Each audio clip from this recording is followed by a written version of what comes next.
अच्छा, बचपन तो बहुत ठाठ बाट में अपना बीता होगा। नहीं कि मुख्यमंत्री का बेटा। तो सीबीआई ने दिखाया कि 1988 में डॉक्टर जगन्नाथ मिश्र जी मुख्यमंत्री थे और उन्होंने ऐसा ऐसा काम किया। वास्तविकता है कि 1988 में डॉक्टर जगन्नाथ मिश्र जी मुख्यमंत्री थे ही नहीं। चूंकि आपके पिताजी जगन्नाथ मिश्रा बिहार के मुख्यमंत्री रहे, तो आपकी जो राजनीति है उसको आकार देने में मददगार साबित हुई। तो मेरी राजनीति तब शुरू हुई जब मेरे पिताजी की राजनीति एकदम समाप्ति की ओर था जी। और ऐसा नहीं था कि फादर को था, फादर ने बेटे को ट्रांसफर कर दिया। कि आखिर नीतीश जी ने ये फैसला क्यों लिया जब इतना बढ़िया काम कर रहे हैं? 13 अप्रैल को 2008 में बिहार के सभी मंत्रियों का विभाग बदल दिया गया। ऐसा नहीं था कि मेरा बदल। लालू जी की तो कोई गलती नहीं थी, सब कराधारा तो जगन्नाथ मिश्रा का था। पटना का एल.एन. मिश्रा इंस्टीट्यूट, उसकी ईंट डॉक्टर जगन्नाथ मिश्र जी ने जोड़ी। ईंट उन्होंने स्थापित की 1973 में। लालू जी की सरकार ने टेक ओवर कर लिया। लालू राबड़ी देवी का शासन कैसा, और जो तेजस्वी लगातार दावे करते हैं, वो भय, वो दहशत, वो फियर, लैक ऑफ अपॉर्चुनिटी, मौका नहीं, कि न्याय नहीं मिला, ललित बाबू की हत्या कर दी गई। ये मिस्ट्री जरूर रह गया। मतलब एक सवाल कि उनकी हत्या हुई क्यों, जी, ये कोई नहीं समझ सका, आज तक कोई नहीं समझ सका। लालू जी को ये लग रहा था कि जब तक डॉक्टर जगन्नाथ मिश्र की राजनीति समाप्त नहीं होगी, उनकी राजनीति उदय नहीं होगी। तो वहां जिन्होंने भी फोन किया उन्होंने कहा कि नहीं, उनसे नहीं बात करनी, मंत्री आप बन रहे हैं, आपसे बात करेंगे। तो मैं तो अचंभित था कि मैं मंत्री बन रहा हूं, मतलब कल्पना नहीं था। चौंक गए, एकदम चौंक गए। नमस्कार दोस्तों, आप देख रहे हैं न्यूज हार्ट का पॉडकास्ट और मैं हूं चंदन झा। आज हमारे साथ एक ऐसे राजनेता हैं जो अपनी समझदारी, दूरदृष्टि और सादगी के लिए जाने जाते हैं। हमारे साथ हैं बिहार सरकार के उद्योग मंत्री नीतीश मिश्रा। आपका बहुत बहुत स्वागत है इस पॉडकास्ट में। बहुत धन्यवाद, थैंक यू। अच्छा, बचपन से ही ये लालसा कि हाँ राजनीति में ही जाएंगे, या फिर कोई परिस्थिति ऐसी बनी? नहीं, कभी नहीं। मतलब मुझको लगता है कभी राजनीति के बारे में सोचे ही नहीं थे, कभी मन में नहीं आया, ना कभी स्कूल में, ना कभी कॉलेज में। हमको लगता है बहुत बार परिस्थिति और डेस्टिनी आपसे वो काम करा देती है जो शायद आपके लिए, शायद ईश्वर ने कोई रास्ता चुना हुआ हो। कभी नहीं सोचे, परिस्थिति हुई, अचानक राजनीति में आना हुआ, बाहर से पढ़ाई करके आए जी। और 2000 का विधानसभा का चुनाव था, तो अचानक कुछ परिस्थिति ऐसी बनी कि चुनाव लड़े और पहला चुनाव में सफल नहीं हुए, लेकिन उसके बाद से चलता रहा। लेकिन जो आपने पूछा कि कभी राजनीति शुरू से सोचे हुए थे कि करना है, वो कभी मन में नहीं था। कभी नहीं? कभी नहीं। अच्छा, बचपन तो बहुत ठाठ बाट में अपना बीता होगा। नहीं कि मुख्यमंत्री का बेटा।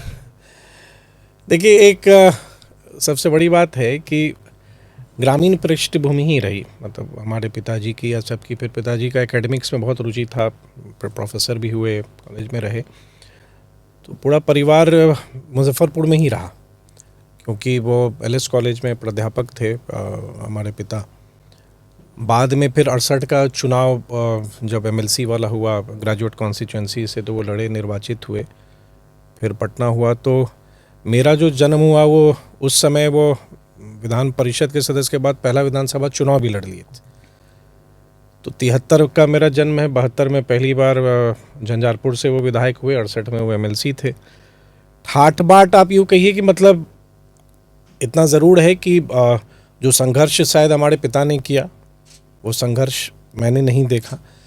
लेकिन हम लोग का परिवार बहुत सादगी से हमेशा रहा और कभी भी हम लोगों में आप जिसको कहिए कि ठाठ बाट या ऐसा वैसा नहीं। मतलब मुझको लगता है एक कोई ऐसा फैमिली जो एक पूर्णतः एक एकेडमिशियन रहा हो, तो वही माहौल घर का भी रहा, चाहे वो फादर के की सोच में या हमारी माँ के सोच में।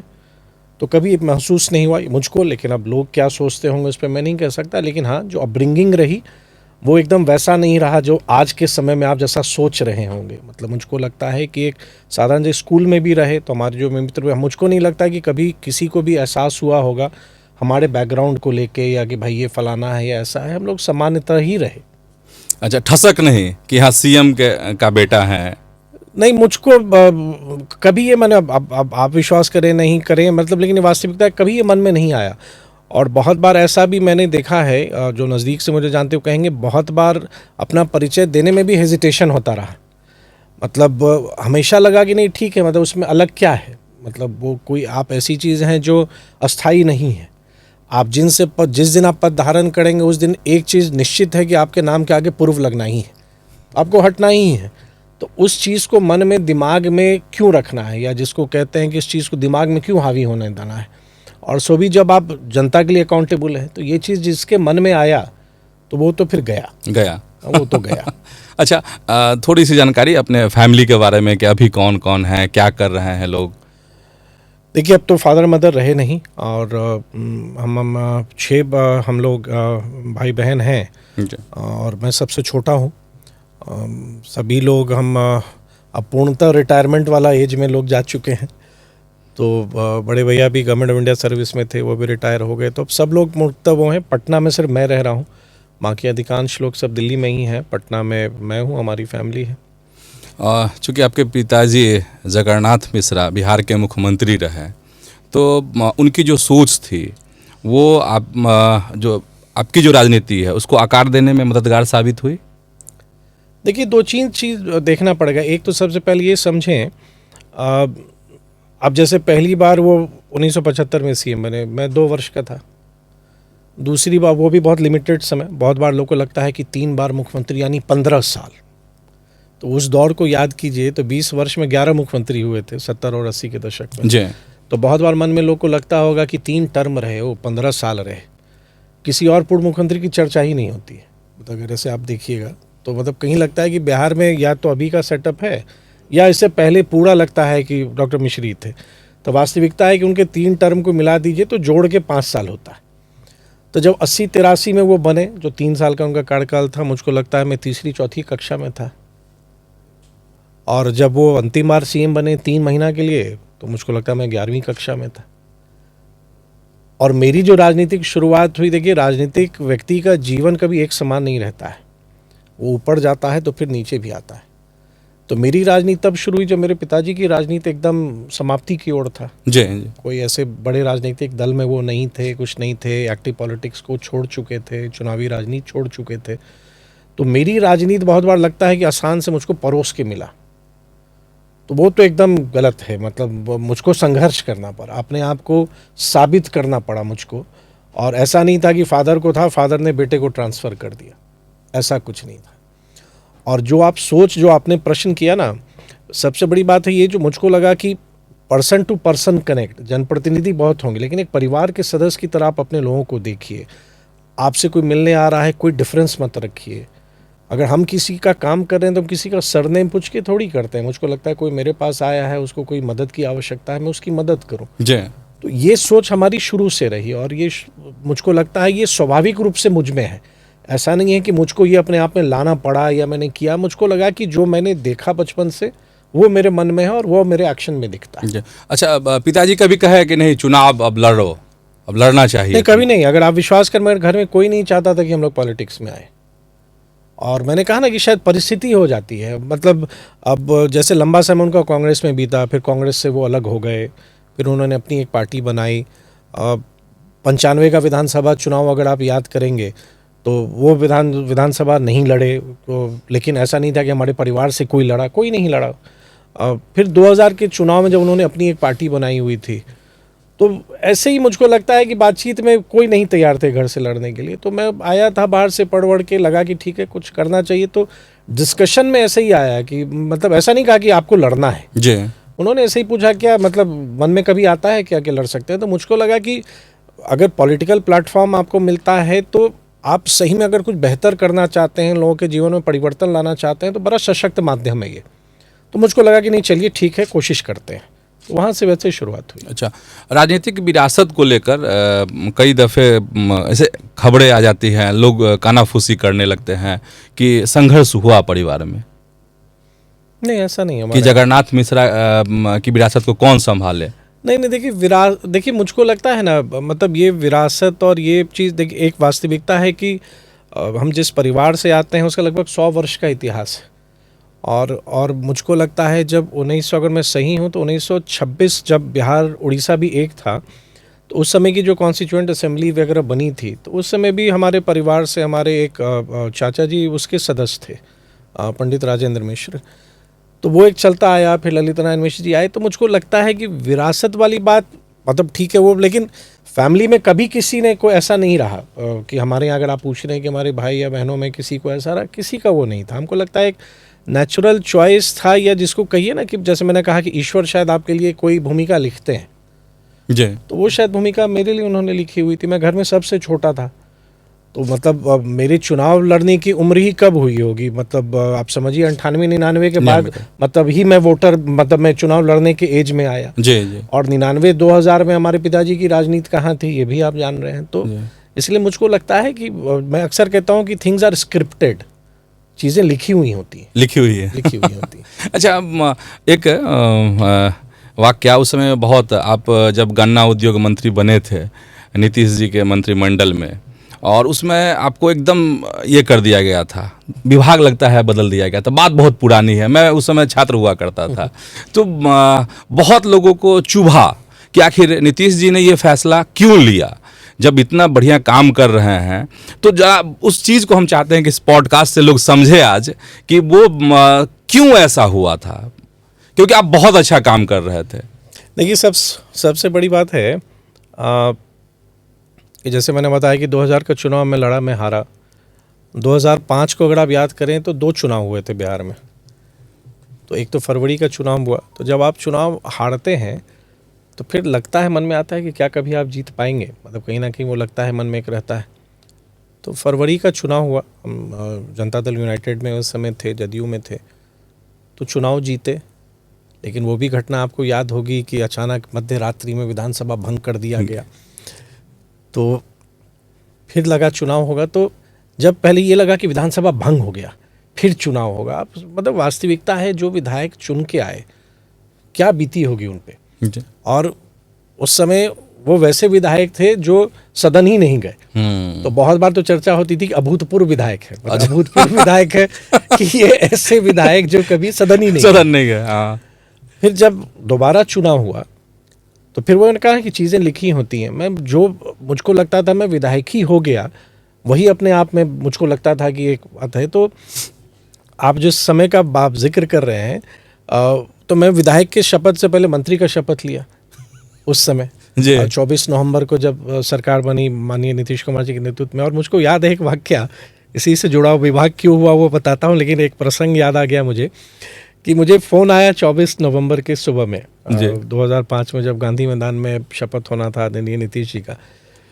तो फ़ोन आया उनके कार्यालय से, तो कि साहब मतलब बात करेंगे। तो मुझे लगा कि मुझसे क्यों बात करेंगे, मतलब मैं जिस स्तर पर था और आदरणीय नीतीश कुमार जी जिस स्तर पे थे, मतलब एक अभिभावक स्वरूप, तो मुझको लगा मुझसे क्यों, हो सकता है हमारे पिताजी से बात करें। हाँ।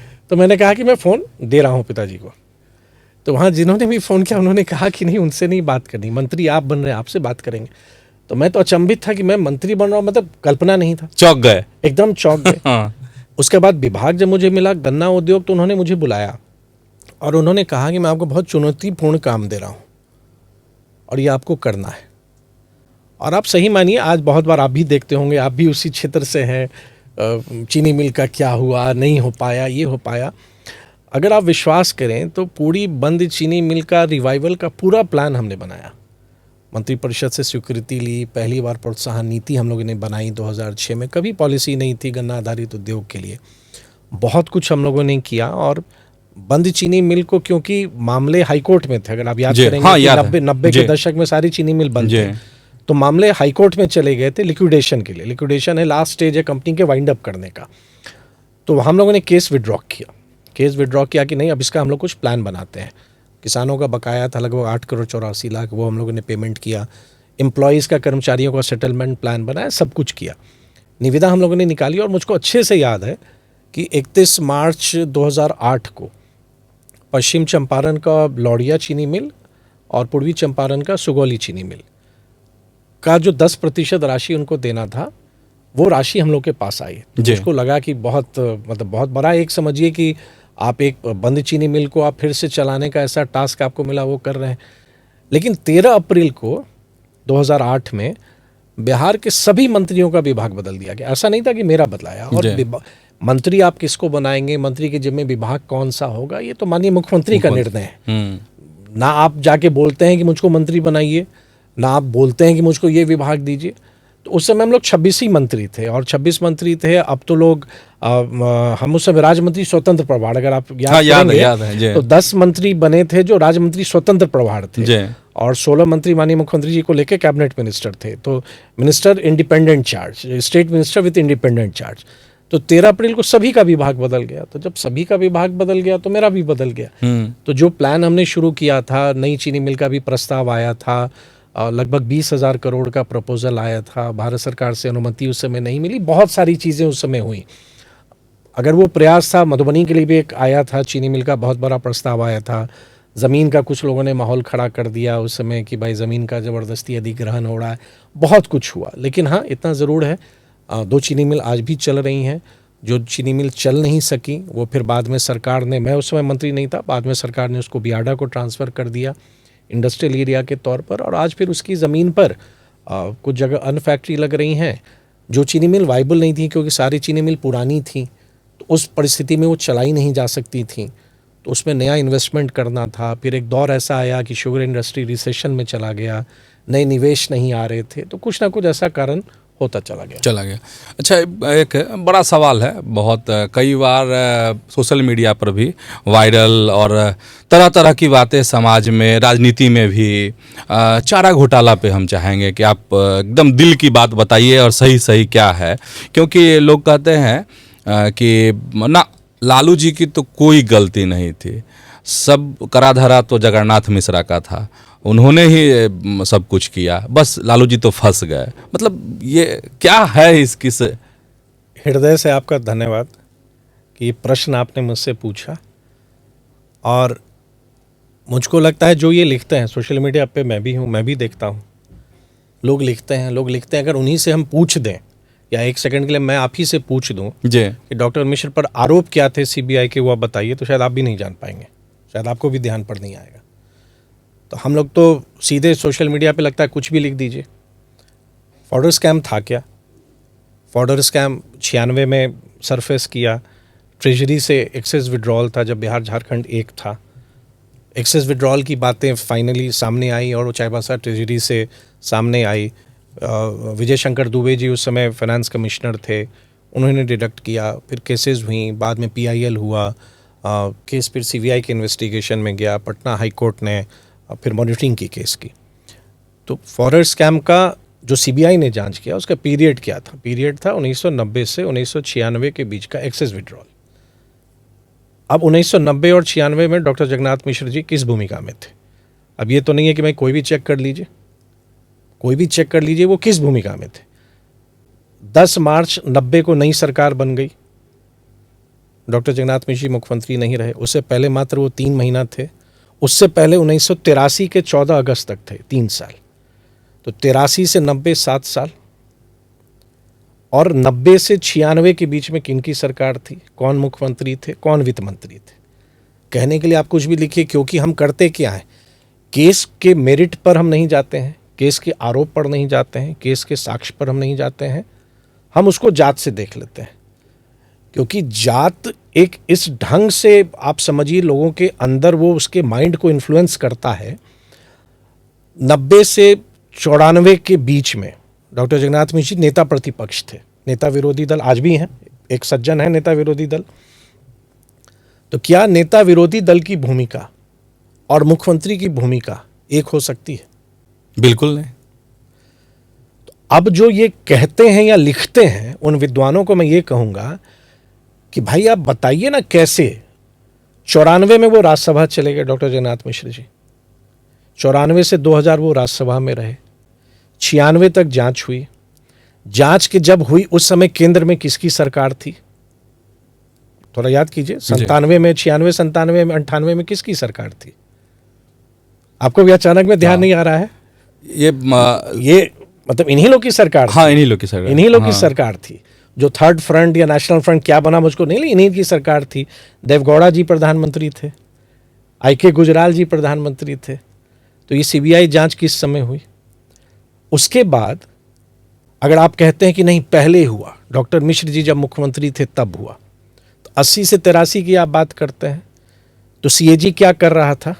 सीएजी कौन है, वो चेक करता है, ऑडिट करता है। जी। तो 80 से 83 की उनकी अवधि थी, तो 80 से 83 की अवधि का एक्सेस विड्रॉल का जांच करने से किसने रोका? दूसरी बात, आप कह सकते हैं कि नहीं बायस था कोई, तो 2004 से 14 केंद्र में किसकी सरकार थी? जिस सरकार के पास इतनी शक्ति, इतना पावर था कि 2005 में एक निर्वाचित सदन को भंग कर सकता था, तो सीबीआई के जांच के दायरे को आप बढ़ा देते। आप 90 से 96 क्यों जांच कर रहे हैं? आप जांच कीजिए, आप 1952 से जांच कीजिए, आप 1980 से जांच कीजिए, किसने आपको रोका? जी। 80 से 83 से पहले डॉक्टर मिश्र मुख्यमंत्री कब थे? 75 से 77, 2 वर्ष। फिर 77 से 80 क्या हुआ? 83 से 90 क्या हुआ? तो कोई कह दे, और डॉक्टर जगन्नाथ मिश्र, मैं आपके माध्यम से पूछूंगा सबसे, विडंबना क्या रही चंदन जी कि डॉक्टर मिश्र जी 20 वर्षों तक ये लड़ाई अकेले लड़े, कोई पार्टी उनके साथ नहीं था, वो किसी राजनीतिक दल में नहीं थे, उनके कोई विधायक नहीं थे, उनकी सरकार नहीं थी, उनकी बात रखने वाला कोई नहीं था, हमेशा वो बोलते रह गए। अब मैं अगर आपको बोलूं तो आपको विश्वास नहीं होगा कि सीबीआई ने जब गवर्नर का सैंक्शन लेना पड़ता है, जो न्यायिक प्रक्रिया में अगर आप पब्लिक सर्वेंट हैं तो गवर्नर का सैंक्शन लेना होता है, तो सैंक्शन लेने के लिए जो 1997 में पहला केस जब हुआ, तो जब गवर्नर AR किदवई साहब थे, तो सीबीआई ने दिखाया कि 1988 में डॉक्टर जगन्नाथ मिश्र जी मुख्यमंत्री थे और उन्होंने ऐसा ऐसा काम किया। वास्तविकता है कि 1988 में डॉक्टर जगन्नाथ मिश्र जी मुख्यमंत्री थे ही नहीं। अब डॉक्टर मिश्र पर आरोप क्या है? 3 अनुशंसा पत्र उन्होंने लिखे, मात्र 3 लेटर। और आप भी जानते हैं कि नेताओं के पास, लीडर्स के पास, प्रतिनिधियों के पास लोग अनुशंसा कराने आते हैं, तो उन्होंने 3 पत्र लिखे। और सीबीआई का भी सुप्रीम कोर्ट में 1998 में एफिडेविट है, एक उनके एसपी हुआ करते थे कामोदी करके, कि इनका एक्सेस विड्रॉल में कोई हाथ नहीं है, इन्होंने संरक्षण दिया। संरक्षण क्या दिया? 3 लेटर लिखा उन्होंने। आज भी मेरे पास मंत्री के तौर पर या पूर्व में जब सरकार में मंत्री था, अनेकों पत्र MLAs MPs के आते हैं। आज आप किसी पदाधिकारी की पोस्टिंग, अच्छा जब वो नेता प्रतिपक्ष के तौर पर उन्होंने लिखा तो निर्णय तो सरकार को लेना था ना। आज नेता प्रतिपक्ष कोई पत्र लिखते हैं तो निर्णय तो सरकार लेगी कि इसको हमको करना है या नहीं करना है। बाध्यकारी तो नहीं है, ये निर्णय किसने लिया? तो आप अनुशंसा, और क्या डॉक्टर मिश्र पर कभी ये आया कि उन्होंने प्रॉपर्टी बना ली? क्या उनके पास वो डिसप्रोपोर्शनेट एसेट का केस हुआ? कहीं चर्चा होती है कि भाई अकूट संपत्ति बना ली, यहाँ कर लिया, वहाँ कर लिया। और सबसे इंटरेस्टिंग बात, ये कहानी शुरू कहाँ से हुई? 1997 में पटना हाईकोर्ट ने जस्टिस धर्मपाल सिन्हा जी, और जस्टिस धर्मपाल सिन्हा जी आपको ध्यान नहीं होंगे, लेकिन राज्य पिछड़ा आयोग के फिर वो अध्यक्ष बने। उन्होंने डॉक्टर जगन्नाथ मिश्र जी को अग्रिम जमानत दी, एंटीसिपेटरी बेल दिया। और इंटायर फॉर्डर स्कैम में किसी भी व्यक्ति को, विशेष तौर से किसी भी नेता को, एंटीसिपेटरी बेल नहीं मिला जी। और मैं ये इसलिए कह रहा हूं कि धर्मपाल सिन्हा जी ने दिया, जो राज्य पिछड़ा वर्ग के आयोग के अध्यक्ष थे, उन्होंने एंटीसिपेटरी बेल दिया। तख्ता क्या लगा अगले दिन? लालू को जेल, मिश्रा को बेल। भाई कोई भी कोर्ट फैसला करता है तो साक्ष्य के आधार पर करता है, आपके आरोप के आधार पर करता है, या आप सिर्फ कह देंगे? तो जिन्हों जो ये बात कहते हैं कि नहीं, बहुत बार हम भी देखते हैं कि उन्होंने शुरू किया, भाई आपके कह देने से होगा? फैक्ट्स क्या है? या बोलना है तो आप कुछ भी किसी के बारे में बोल दीजिए, कौन रोक सकता है? लेकिन एक चूक तो हो गई ना, अनुशंसा पत्र वाली। आप उसको चूक मानिए, हम लोग भी लिखते हैं ना। हाँ। आप अनुशंसा पत्र तो आज भी लोग लिखते हैं। क्या उसके बाद विधायकों ने अनुशंसा पत्र लिखना छोड़ दिया? और अनुशंसा हमने क्या किया? हमने मुख्यमंत्री जी को लिखा कि आप देख लीजिए।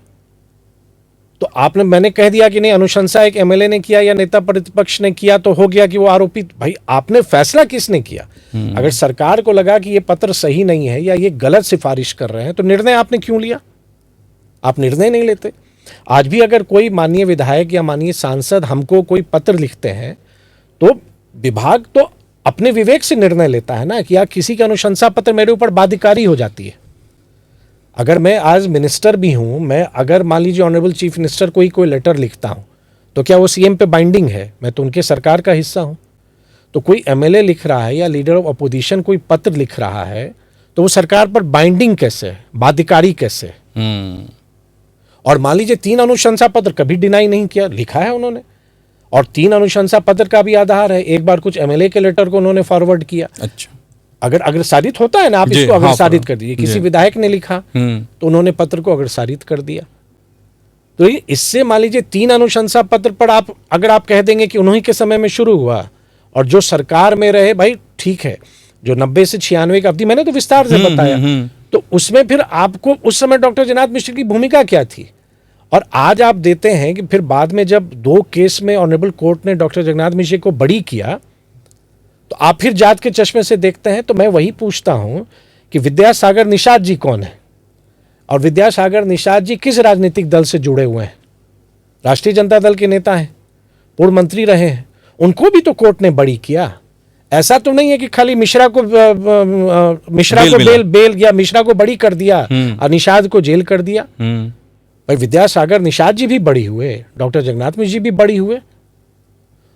तो जब कोर्ट ने उनको बरी किया, और 2 मामले, फिर जब मैं ये कहता हूं तो कहते 2 मामले हैं जो माननीय रांची उच्च न्यायालय में अपील में पेंडिंग है, और वो अपील में पेंडिंग है। और उसके तरफ से मैंने जब डॉक्टर जगन्नाथ मिश्र जी नहीं रहे तो कोर्ट में मैंने अर्जी दी कि मैं इस केस को मैं लड़ना चाहता हूं। अच्छा। क्योंकि मैं जानता हूं कि वो गलत है। 88 में आप मुख्यमंत्री नहीं है तो कोई कैसे साबित कर देगा?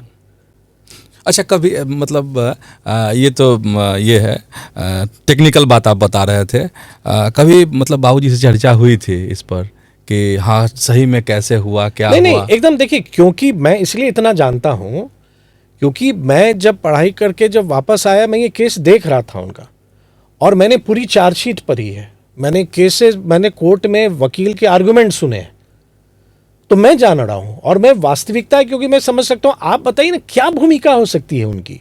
कोई नेता विरोधी दल क्या कर सकता है गवर्नमेंट फंक्शनिंग में? हमको ये आश्चर्य लगता है। आप सिर्फ जात के आधार पर कर दीजिए, किसी को आप फांसी दे दीजिएगा।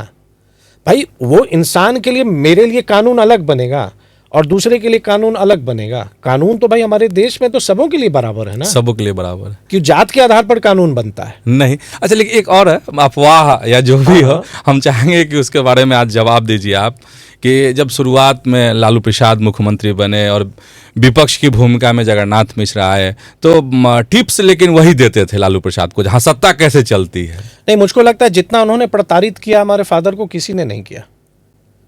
और मुझको लगता है ये जो कहते हैं, मतलब वो एकदम गलत है। क्योंकि अगर ऐसा रहता, 2-3 उदाहरण देंगे। अब लैंड सीलिंग, मतलब हम लोग ज़मीन, आप शायद अगर आप अवगत होंगे कि भूदान आंदोलन में आचार्य विनोबा भावे जी के साथ हमारे पिताजी उनके सानिध्य में रहे, बहुत हमारे परिवार के हज़ारों एकड़ भूमि हम लोगों ने दी। लैंड सीलिंग केसेस, ज़मीन के केसेस होते हैं, बहुत सारे केसेस थे जो एक डिस्पोजल हो गए। लालू जी की सरकार में सारे केसेस को फिर से खुलवाए गए, जो मामले निष्पादित हो चुके थे सारे केसेस को खुलवाए गए। पटना का एल.एन. मिश्रा इंस्टीट्यूट, जो पटना में एकदम समझ लीजिए पटना उच्च न्यायालय के सामने है, जी, उसकी ईंट डॉक्टर जगन्नाथ मिश्र जी ने जोड़ी। ईंट उन्होंने स्थापित की 1973 में। लालू जी की सरकार ने टेक ओवर कर लिया। छोटा सा उदाहरण, हम लोग का पैतृक गांव का पहले अनुमंडल बीरपुर हुआ करता था, जो उस गांव से 12 किलोमीटर है। उन्होंने उसको त्रिवेणीगंज कर दिया, जो 60 किलोमीटर है। अब इसके अगर कोई अब टिप्स लेंगे, ये वो तो पर्सनल लड़ाई लड़ रहे थे। क्योंकि सबसे बड़ी बात है कि लालू जी को ये लग रहा था कि जब तक डॉक्टर जगन्नाथ मिश्र की राजनीति समाप्त नहीं होगी, उनकी राजनीति उदय नहीं होगी। और डॉक्टर जगन्नाथ मिश्र किसी वर्ग के नेता नहीं रहे। पूरे अपने सार्वजनिक जीवन में मात्र 8 वर्ष वो किसी पद पर रहे। और आप भी जानते हैं जितनी बड़ी संख्या में लोग से उनका जुड़ाव रहा, कैसे रहा। यहां तो मैं आज पद पे नहीं रहूंगा, कल शायद कोई मिलने ना आए, लेकिन उन व्यक्ति की पूंजी यही रही कि लोगों से जुड़े रहे और उनके साथ जो संबंध थे। और मैं आपको और बता दूं, आदरणीय रामनाथ ठाकुर जी ने जब जननायक कर्पूरी ठाकुर जी को भारत रत्न मिला, तो उनकी एक लेख प्रकाशित हुई। और जो लेख प्रकाशित हुई है उसमें एक पैराग्राफ उन्होंने डॉक्टर जगन्नाथ मिश्र पर लिखा है। और क्या लिखा है कि जब कर्पूरी जी ने जब रिजर्वेशन लाया, तो उन्होंने लिखा है कि एकमात्र डॉक्टर जगन्नाथ मिश्र जी थे जिन्होंने कर्पूरी जी का समर्थन दिया। तो रामनाथ ठाकुर जी को क्या आवश्यकता थी लिखने की? वो वास्तविकता थी। और उस समय का दौर ये था कि कर्पूरी जी या डॉक्टर जगन्नाथ मिश्र जी हो, आप सदन में कुछ भी हो, एक दूसरे के प्रति जो राजनीतिक सम्मान था आज कोई कल्पना नहीं कर सकता। आज जिस हद की राजनीति होती जा रही है, जिस हिसाब के शब्दों का प्रयोग हो रहा है, वो बहुत बिरले। और मैं अगर समय अगर है तो मैं एक उदाहरण आपको देता हूँ। जी। आदरणीय ललित नारायण मिश्र जी सहरसा से चुनाव लड़े, वो हार गए और फिर राज्यसभा में थे, अगर मुझको सही से याद है, क्योंकि मैंने ललित बाबू मुझको एकदम याद नहीं है। तो भूपेंद्र नारायण मंडल जी एमपी थे संभवतः, या ललित बाबू ने उनको हराया, थोड़ा सा मुझको चुनाव में हाँ, ध्यान, जी। जो थोड़ा सा हुआ। तो ये मुझको बताया, हमारे पिताजी ने बताया कि एक बार आदरणीय मंडल जी ने फ़ोन किया ललित बाबू को कि वो मंत्रालय आ रहे हैं, उनसे मिलने कोई काम के लिए। अब विश्वास करेंगे कि ललित बाबू उनके लिए नीचे खड़े थे स्वागत के लिए, और जितनी देर आदरणीय भूपेंद्र मंडल जी उनके कार्यालय कक्ष में बैठे रहे, ललित बाबू बैठे नहीं, खड़े रहे। ये सम्मान। तो हमने तो वो सीखा है ना, हमने तो वो देखा है। तो आज जिस हिसाब से लोग जाते जा रहे हैं, और मैं तो आपको धन्यवाद दूंगा कि आपने ये मौका दिया इन बातों को रखने का। और सबसे बड़ी विडंबना क्या रही ना, कौन जानता है, बताइए ना, जबरदस्ती। मैं तो ये माना, किसी ने मुझसे पूछा तब डॉक्टर मैंने कहा देखिए नियति है। शायद जितना उन्होंने सम्मान प्रतिष्ठा प्राप्त किया, अर्जित किया, शायद ये स्टिग्मा लगना उनकी किस्मत में था, वो प्रारंभ, वो नियति थी। नहीं तो अनुशंसा पत्र पर कोई केसेस हों, और क्या अनुशंसा पत्र पर किसी को आप दोषी ठहरा दीजिए। जिस अवधि में वो व्यक्ति मुख्यमंत्री नहीं हो, आप वो अवधि में मुख्यमंत्री बना दीजिए। सदन में नेता प्रतिपक्ष के तौर पर उनका भाषण है जुलाई में संभवतः 1993 का, अब डेट मुझको याद नहीं, संभवतः 12 जुलाई या कोई जुलाई था, ये मार्च 1993 का जी, कि ट्रेजरी से एक्सेस विड्रॉल हो रहे हैं, 1200 करोड़ की निकासी हो रही है, नेता ठेकेदार अफसर मिलकर ये निकासी कर रहे हैं। वो बयान उनके नाम पर नहीं देके किसी और के नाम पर चार्जशीट में दे दिया गया। तो मतलब आप कहिए, मतलब मुझको लगता है तो कहीं ना कहीं कॉन्स्पिरेसी थी, लेकिन क्योंकि वो अकेले रहे, कोई पार्टी में नहीं थे, तो कोई पार्टी उनके पक्ष में बोलने वाला नहीं था। आज भी सोशल मीडिया पर उनके तरफ से कौन लिखेगा? आज तो इतने साइबर योद्धा हैं, तो साइबर योद्धा का तो अब एक लंबा फौज है, लेकिन डॉक्टर जगन्नाथ मिश्र जी के बारे में कौन लिखेगा? और जो इतने कम समय में उन्होंने काम किया, वो आज के जनरेशन को तो याद भी नहीं होगा। आज हम सुधा दूध पी रहे हैं, सब पी रहे हैं ना कॉम्फेड, किन्होंने शुरुआत की? उनके समय का है वो। 52,000-54,000 स्कूल एक दिन में सरकारीकरण हो जाना, 3,000 हाई स्कूल एक दिन में सरकारीकरण हो जाना, कौन कर सकता है? शिक्षकों को जो वेतन दिया गया, मतलब उनके काम को देखेंगे, सामाजिक समरसता का, अति पिछड़ा वर्ग को पहली बार चिन्हित करके जिला परिषद में मनोनयन उन्होंने किया 1976 में। लेकिन दुर्भाग्य रहा कि उन कामों की चर्चा नहीं हो पाई, क्योंकि जिस पार्टी में वो रहे उसको लगा कि अगर उनकी चर्चा करेंगे तो जगन्नाथ मिश्र का नाम होगा, तो उस पार्टी ने भी चर्चा नहीं किया। अकेले फिर वो रहे, किसी दल में नहीं रहे, तो उनकी बात कौन करता? तो उनके जीवन की विडंबना रही कि उनकी बात बोलने वाला कोई नहीं था। अच्छा, अभी ललित बाबू का नाम ले रहे थे, तो ललित बाबू को आप कैसे याद करते हैं?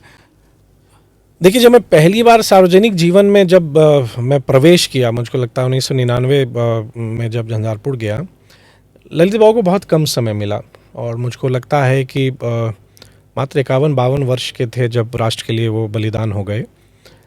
तो जब हम गए, मतलब आज से 25 वर्ष पूर्व, अब मुझे भी 25 वर्ष हो गए चुनावी राजनीति के, जिस ढंग से लोग ललित बाबू को आज भी याद करते हैं, मतलब आप सोचिए 1975, मतलब आज 2025, तो 50 साल, 50 और 52 से 75, मतलब 23 साल या 22 साल वो रहे, मतलब एमपी या कुछ भी, या मिनिस्टर, डिप्टी मिनिस्टर हुए, पार्लियामेंट्री सेक्रेटरी हुए, अंत में जाके कैबिनेट मिनिस्टर हुए रेल के। लेकिन जितना कम समय में उन्होंने काम कर दिया, और जो नाम लोग आज भी उनको याद रखते हैं, साधारण व्यक्तित्व तो नहीं रहा होगा ना।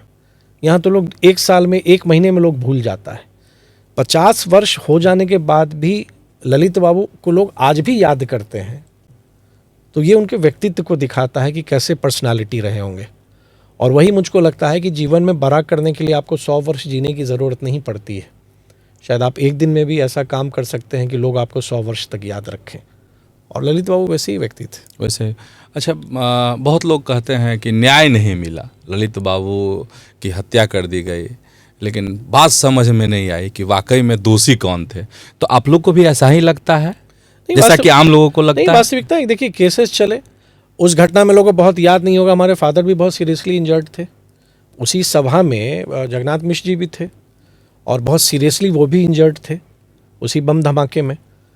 और उसके बाद सीबीआई का लंबा चला, मतलब आप देखेंगे तो सीबीआई के इतिहास में इतना लंबा इन्वेस्टिगेशन, इतनी लंबी न्यायिक प्रक्रिया, मतलब 40-45 साल 50 साल लग गए आपको एक फैसला देने में, और वो भी अभी आपने फैसला दिया। तो मुझको लगता है न्याय कहाँ मिला। और अभी भी उन्हीं के परिवार के उनके पौत्र जो एडवोकेट हैं, हमारे भतीजे हुए, वो लगातार उच्च न्यायालय में बात करके विभिन्न जगहों पर प्रयास करके कि इसका री इन्वेस्टिगेशन होना चाहिए। तो कानूनी पेचीदगी अपनी जगह है, लेकिन हाँ एक ये मिस्ट्री जरूर रह गया, मतलब एक सवाल कि उनकी हत्या हुई क्यों, जी, ये कोई नहीं समझ सका, आज तक कोई नहीं समझ सका। तो मतलब फिर से हो लोग नहीं, एकदम सब चाहते हैं ना, और मैंने तो कहा लेकिन अब जो भी होगा वो प्रोसेस से होगा। अब मान लीजिए ट्रायल कोर्ट ने फैसला दिया, अब जिसको भी उन्होंने दोषी ठहराया, अब उसका अधिकार है कि वो हाई कोर्ट जाएगा, उसका अधिकार है वो सुप्रीम कोर्ट जाएगा। अब फिर री इन्वेस्टिगेशन कैसे होगा? 50 वर्ष पुराने केस को कौन री इन्वेस्टिगेट करना चाहेगा? लेकिन वास्तविकता है ना, बहुत सारी घटनाएं जो उस समय हुई, जिस समय की ये घटना है, जो उस दिन की घटना है, जो डिले हुआ, समय लगा, तो कहीं ना कहीं प्रश्न तो छोड़ता ही है ना। प्रश्न छोड़ता है जी। अच्छा, आपके परिवार का कांग्रेस से संबंध क्यों मतलब खराब हुआ? अब ये देखिए, एक प्रश्न आपने किया था कि लालू जी की सरकार में डॉक्टर मिश्र जी पर ही वो उनके एडवाइस पर चलते थे। 1997 याद कीजिए, अच्छा, जब जनता दल 2 भाग में हुआ जी, और उस समय हमारे पिता कांग्रेस में थे और उन्होंने बहुत स्ट्रांगली इस बात की कि राष्ट्रीय जनता दल को, लालू जी की सरकार को समर्थन कांग्रेस को नहीं देना चाहिए। अच्छा, उन्होंने कहा था ये मजबूती से। लेकिन उस समय आदरणीय सीताराम केसरी जी कांग्रेस के अध्यक्ष थे, वो थे कि नहीं, सब समर्थन हम देंगे। तो डिफरेंसेस कांग्रेस से उस बिंदु पर शुरू हुआ, और यही बिंदु है कि हमेशा, क्योंकि उनको लगा कि हम वही लड़ाई लड़ते आ रहे हैं, आज कांग्रेस पार्टी कैसे समर्थन दे सकती है। तो डिफरेंसेस वहीं से हुआ। 97 से फिर वो अलग होते चले गए और फिर बाद में फिर अपनी पार्टी भी बनाई, कांग्रेस ने उनको पार्टी से निकाला भी, वो सब फिर एक दौर फिर चलता रहा। लेकिन मूल कारण यही रहा कि कांग्रेस ने जो समर्थन दे दिया राष्ट्रीय जनता दल को उस समय गवर्नमेंट, मतलब वोट ऑफ कॉन्फिडेंस में, या बाद में फिर चुनाव लड़े, या 2000 में कांग्रेस भी सरकार में साथ आ गई लालू जी के, तो 97 में डिफरेंसेस शुरू हुआ इसी कारण से कि कांग्रेस ने आरजेडी को समर्थन क्यों दिया। जी, अच्छा, इसीलिए बिहार की राजनीति में जो परिवारवाद पर जो चर्चा होती रहती है, बहस चलती रहती है, तो क्या आप उसको न्याय संगत मानते हैं? देखिए, ये डिबेट हमेशा होगा, मतलब बहुत बार हमको भी लोग नेपो किड कहता है, सोशल मीडिया पे कहता है, और ये है, मुझको लगता है कि देखिए सबसे बड़ी बात है ये है ना कि अब जैसे मैं भारतीय जनता पार्टी में हूँ, मैं डिसीजन मेकर नहीं ना हूँ। क्या मेरा निर्णय, मैं भारतीय जनता पार्टी के निर्णय को जी मैं प्रभावित कर सकता हूँ क्या? आप अपने फैमिली के नाम पर शायद एक बार आप आए, कॉन्स्टिट्यूंसी में आए, शायद आप एक बार जीत जाएं, हो सकता है। जी, मैं भी अपवाद हूँ, मैं जीता नहीं, मैं हारा, और हारा इसलिए भी क्योंकि लंबा गैप हो गया था, उसके बाद में आया। लेकिन आप जब जनता आपको चुनती है तो फैसला जनता करती है ना, मतलब आप वोट से इलेक्ट होके आते हैं। हाँ, लेकिन परिवारवाद क्या है, जिस बात की होती है कि मान लीजिए अब विगत 20 वर्ष से कोई एक ही, अब हमारे यहाँ कौन अभी राष्ट्रीय अध्यक्ष बनेंगे कोई नहीं जानता है। एक कोई पार्टी में या 2 पार्टी में कौन बनेंगे ये सब कह सकता है। तो ये बहुत बड़ा अंतर है ना। और मैं मान लीजिए अगर मैं आज आया हूँ, मैं फैक्ट है पॉलिटिकल फैमिली से हूँ, इन पॉलिटिकल फैमिली से हूँ तो हर एक बार कसौटी पर जाके इम्तहान देता हूँ, और मैं एक भारतीय जनता पार्टी के कार्यकर्ता के नाते हूँ। ऐसा तो नहीं है कि मैं पार्टी चला रहा हूँ, मैं चलाऊँगा, मेरे बाद मेरा परिवार का कोई चलाएगा, उसके बाद वो चलाएगा, उसके बाद वो चलाएगा, मतलब प्राइवेट लिमिटेड कंपनी नहीं है ना। तो ये सोच, ये डिफरेंस है। और या तो आप कानून बना देंगे क्या कि जिनके परिवार से कोई कभी आए हैं तो अब कोई नहीं आ सकता है। और हमारी पार्टी तो बहुत बार करती है कि अगर आपने किसी एक को दिया है परिवार में तो दूसरे को चुनाव लड़ने का मौका नहीं मिलता, ये भी होता है। और सबसे बड़ी बात है कि अंत में आपको जनता के सामने जाके आपको साबित करना पड़ेगा। अगर आपको लगा कि जनता का आपके प्रति विश्वास है तो जनता आपको चुनेगी। मैं तो अब 6 चुनाव लड़ा, 2 में हारा, 4 में जीता, और अब तो हर एक बार आकलन तो मेरे कार्यों पर हो रहा है ना, मेरे व्यवहार पर हो रहा है, मेरे परफॉर्मेंस पर हो रहा है। हाँ, एक आइडेंटिटी है, और जब आप आइडेंटिटी इनहेरिट करते हैं तो उसका प्लस और माइनस आप दोनों करते हैं। ऐसा नहीं है कि सारी मतलब जो आपसे पॉजिटिव फैक्ट्स ही आता है, आपकी आलोचना भी होगी क्योंकि आप एक पर्टिकुलर फैमिली से हैं। बहुत बार मुझको आप जज मेरे आधार पर नहीं करेंगे। तो आलोचना होती होगी तो चुभता होगा। देखिए, कहीं ना कहीं फिर राजनीति में होते होते मतलब देखिए, मुझको तकलीफ तब होती है ना, आलोचना देखिए बेहतर है, और हमारे लोकतंत्र की ये खूबसूरती भी है कि we should be open to criticism, सुनना चाहिए, क्योंकि क्रिटिसिज्म आपको करेक्ट करने का या आपको सुधारने का या अपने में सुधार करने का मौका देती है। लेकिन जिस तरह की हम भाषा का प्रयोग करते हैं, लैंग्वेज, जी, हमको उससे ठेस पहुंचती है। आप अपने मर्यादा में आप अपनी भाषा को रखिए, आप आलोचना कीजिए, आपका अधिकार है, आप वो कीजिए, लेकिन आप जिस ढंग के शब्दों का प्रयोग करते हैं वो कहीं ना कहीं वो गलत चोट लगता है। पहुंचाती है। जी, और मैं जान रहा हूं कि जब मैं पब्लिक लाइफ में हूं, मुझको याद है कि एक बार श्रद्धेय सुशील मोदी जी ने मुझको कहा था, अब हमारे बीच नहीं है वो, लेकिन बहुत ही शुरुआती दौर में, और मुझको लगता है जब हम लोग की सरकार बनी थी 2005 में, तो एक बार मैं उनसे मिलने गया, उसी समय उन्होंने इस बात का जिक्र किया, एक बात का हमेशा ख्याल रखिएगा कि आप 2 आंखों से देखते हैं लेकिन आपको लाखों आंखें देखती हैं। क्या बात, सही। तो ये एक ही लाइन में उन्होंने जो मुझको एक कही है कि जो एक अर्थ समझा दिया ना, that we are always there for public scrutiny. हमारी जैसे अभी भी ये पॉडकास्ट भी आएंगे, इसमें मतलब लोग तरह तरह की प्रतिक्रियाएं देंगे, तो आपको तो ओपन रहना ही पड़ेगा ना। अब जब आप आ चुके हैं पब्लिक लाइफ में, या तो आप प्राइवेट लाइफ में रहिए, जाइए आप, ठीक है अपनी जगह, जब आप पब्लिक लाइफ में हैं तो you are open for public scrutiny. सब लोग आपकी समीक्षा करेगा, ये ऐसा क्यों पहना, ऐसे पाँव क्यों रखा, ऐसे क्यों बैठा, ये क्यों बोल रहा है, ऐसा क्यों बोला। आप 9 अच्छाई कर दीजिए, एक जगह आपके पोस्ट में एक हर्षिकार दीर्घिकार मिस्टेक हो जाएगा, लगेगा कि आपने कितना बड़ा अनर्थ कर दिया है, सारे लोग चले जाएंगे, ये गलत है, एंड दे टेक प्राइड आपकी गलती को पिन पॉइंट करने के लिए।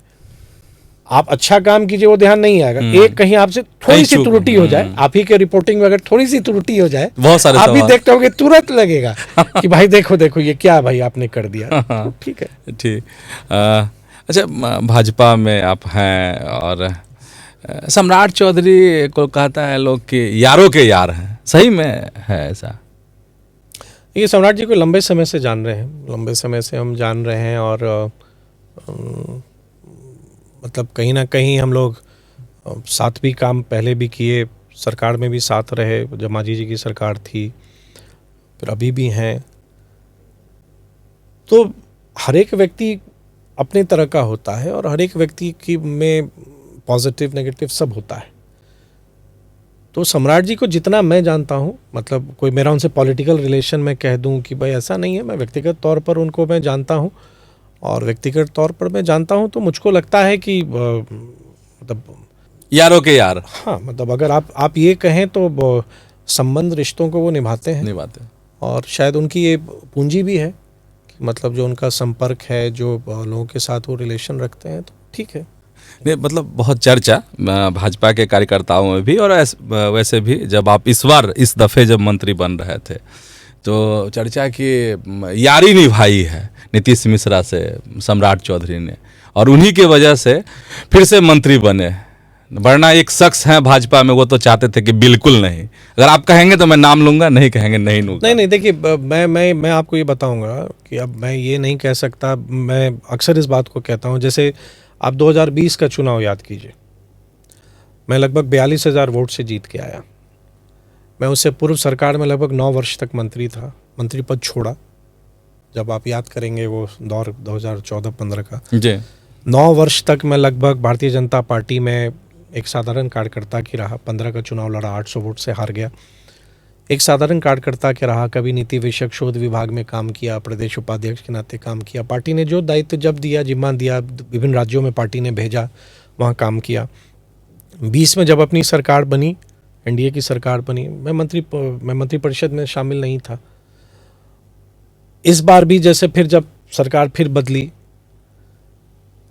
अब मैं सरकार में आया, और अगर आप विश्वास करें मैं कहीं गया नहीं, और मुझको लगता है भारतीय जनता पार्टी की ये विशेषता है कि अपनी कार्यकर्ताओं को वो देखता है कब किसकी कहाँ भूमिका है। शायद 2020 में नेतृत्व को लगा होगा कि नहीं, अभी शायद अभी समय नहीं है या इसको कुछ और करना है। फिर अभी 24 में मैं वास्तविकता अगर आप विश्वास करें तो मुझे उम्मीद नहीं थी कि मैं बनूंगा। अब 1.5 साल रह गए थे, चुनाव में जाना था, तो मैं क्यों सोचूंगा। लेकिन अचानक नेतृत्व ने किया, तो अब किसने नाम जोड़ा, किसने नाम हटाया ये मैं नहीं कह सकता हूँ, लेकिन मैं मानता हूँ कि सब ईश्वर करते हैं, और अगर आप डेस्टिनी में विश्वास करते हैं तो सब कुछ तय है। सब कुछ तय है। और मैं बहुत स्ट्रांग बिलीवर हूँ ईश्वर में और डेस्टिनी में।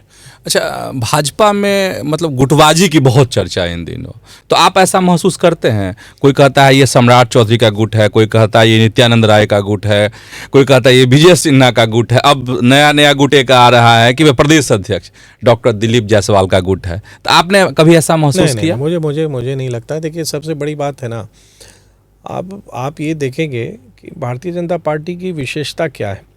बहुत लोग भारतीय जनता पार्टी से अलग भी हुए होंगे, और आप कोई एक व्यक्ति का नाम बताइए जो भारतीय जनता पार्टी से अलग होकर पॉलिटिकली सरवाइव किया।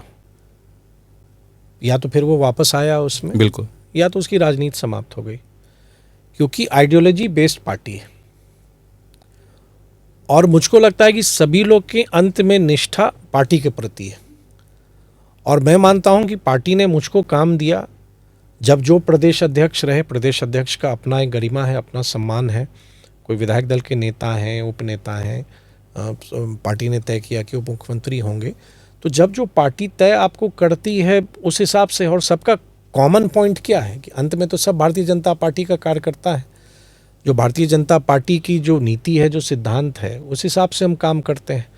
Nation first, party second. पहले राष्ट्र के लिए सोचते हैं, फिर पार्टी के लिए सोचते हैं। मुझको नहीं लगता है, अब लोग कहते होंगे, बहुत सारी बातें आ जाती होंगी, लेकिन मैंने ये महसूस नहीं किया। मैं जो काम कर रहा हूँ उस काम में मुझको कहीं कठिनाई नहीं हुई, और मैं पूर्णतः, मुझको लगता है कि पार्टी ने मुझको जो काम दिया है, आदरणीय मुख्यमंत्री जी ने जो मुझको काम दिया है, जो भरोसा दिया है, जो भरोसा किया है मुझ पर, मैं उस हिसाब से डिलीवर करूं, काम करूं, तो मैं वो करता हूं। अच्छा, मुख्यमंत्री भरोसा करते हैं आप पर, लेकिन वह वजह बताएंगे आज कि जदयू क्यों छोड़ने की नौबत आप आई है आपके साथ? जदयू छोड़ दिए, फिर भाजपा, हम। देखिए, मुझको एक चीज़ वास्तविकता है चंदन जी, मेरी पहचान बनाने में या मुझको मौका देने में आदरणीय नीतीश कुमार जी ने ही मुझको एक तरह से आइडेंटिटी दी। मतलब पहली बार सरकार में बना के, और एक वाकया अगर आपको याद हो तो 2009 में भी मैंने कुछ कारणों से रिज़ाइन कर दिया था मंत्रिपरिषद से जी। 2010 में उन्होंने फिर मुझको शामिल किया, तो उनके प्रति एक अलग तरह का सम्मान है। और मुझको लगता है कि मैंने जो नज़दीक से उनके कार्यों को भी देखा है, जो बिहार के प्रति जो उनका कमिटमेंट है ना, अनक्वेश्चनेबल है वो। तब जिस डेडिकेशन और पैशन के साथ बिहार को उन्होंने बदला है, और इस 20 वर्ष में बहुत लोग डिबेट करेंगे, कुछ भी बोलेंगे जी, उस बदलाव को मैंने नज़दीक से देखा है। क्योंकि अपने स्टूडेंट डेज़ में हम लोग भी बिहार से बाहर चले गए। 2005 में जब हम आए तो हम सरकार में थे, फिर लगातार सरकार के द्वारा जो जन कल्याण के काम करते गए, उस ट्रांसफॉर्मेशन को देखा है। बहुत बार राजनीति में कुछ ऐसी परिस्थिति हो जाती है कि आपको कोई फैसला लेना पड़ता है, और कहीं ना कहीं मेरा शुरू से विरोध आरजेडी को लेके ही रहा। 2005 में भी मैं एनडीए में था, मैं आज भी एनडीए में हूँ।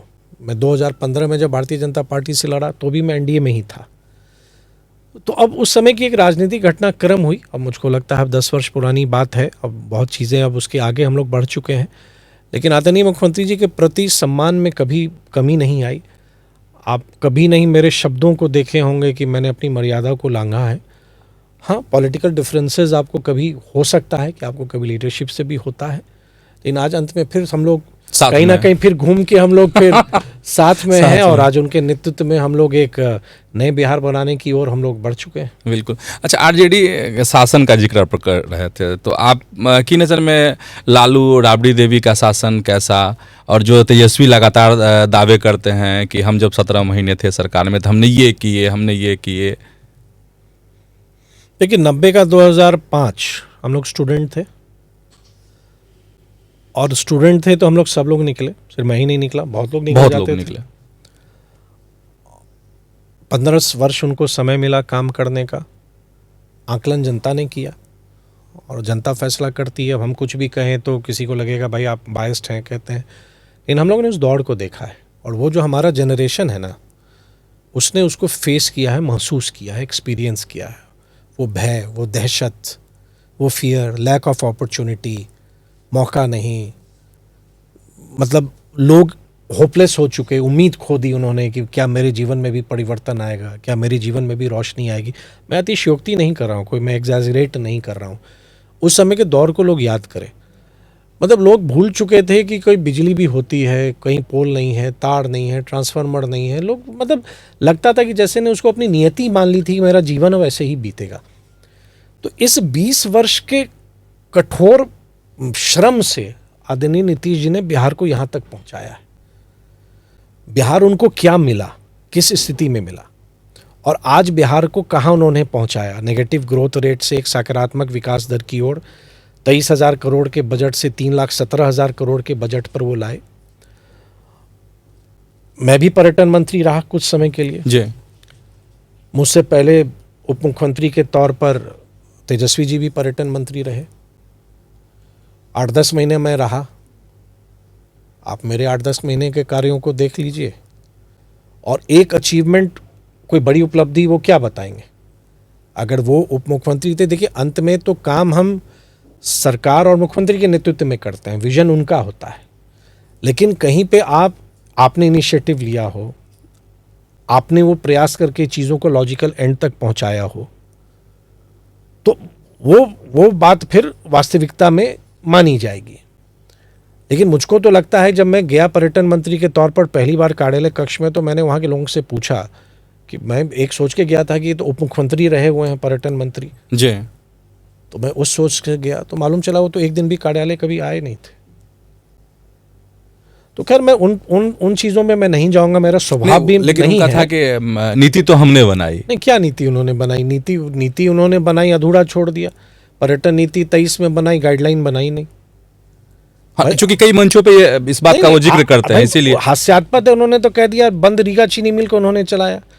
मैंने उसका एक्स पर पोस्ट करके जवाब भी दिया फैक्ट्स के साथ कि भैया आपका क्या योगदान है, आपने कैसे कर दिया।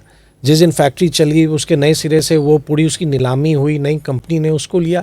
अरे आपको बोलना है तो आपके पास तंत्र है, बातों को आप फैला दीजिए, लेकिन जो वास्तविकता है वो वास्तविकता रहेगी ना। तो आप और मुझको तो मतलब आश्चर्य होता है कि मतलब जो भी समय मिला, अगर आप मुझको 2 वर्ष में गन्ना मंत्री रहा तो आज मुझसे आप बात करेंगे तो उस समय भी आज से कितने वर्ष पुरानी बात होगी, 17-18 वर्ष पुरानी बात होगी। लेकिन जो उस समय भी जो मैंने किया उन कार्यों को हम बता सकते हैं, तो वो बताएं।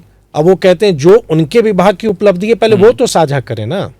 5 विभाग था उनके पास, 5 डिपार्टमेंट को तो हेड कर रहे थे, तो 5 डिपार्टमेंट की अचीवमेंट्स पर वो कब बात करते हैं?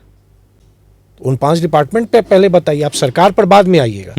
पहले जो विभाग आप संभाल रहे थे उस विभाग के अचीवमेंट्स को तो आप साझा कीजिए। मुझको तो ध्यान नहीं है उन्होंने किया, अगर किया हो तो कोई बताएं मुझको। जी। अच्छा, आप उद्योग मंत्री हैं, तो बिहार में अब भी निवेश की गति धीमी क्यों है? नहीं, धीमी नहीं है। देखिए एक चीज़ मुझको बड़ा आश्चर्य लगता है जी।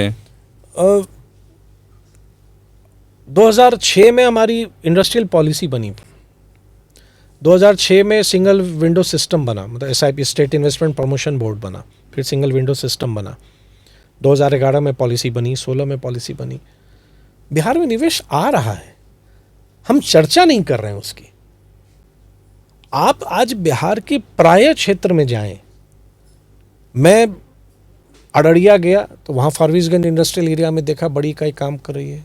मैं बक्सर गया वहाँ काम कर रही है, पूर्णिया गया वहाँ काम कर रही है, अभी बांका के लिए प्रोजेक्ट सैंक्शन हुए। तो मुजफ्फरपुर देख लीजिए, वैशाली देख लीजिए, आप किसी भी कैमूर में गया वहाँ पे यूनिट्स काम करिए। मतलब बिहार के मैं किसी भी हिस्से में जाता हूँ तो निवेश तो आ ही रहे हैं, और निवेश ही नहीं आ रहे हैं बल्कि कोई कंपनी अगर पहले से कार्यरत थी तो अपनी दूसरी इकाई भी डाल रही है। लेकिन हम क्या करते हैं, मुझको आश्चर्य लगता है कि हम कहीं ना कहीं जो बिहार की एक छवि बन गई ना, परसेप्शन, और मैं मानता हूं that we have been a victim of perception. Bihar में अच्छी चीज़ें नहीं होती हैं, बिहार में कुछ अच्छा नहीं होगा, और ये सबसे ज़्यादा बोलने वाले हम और आप ही हैं।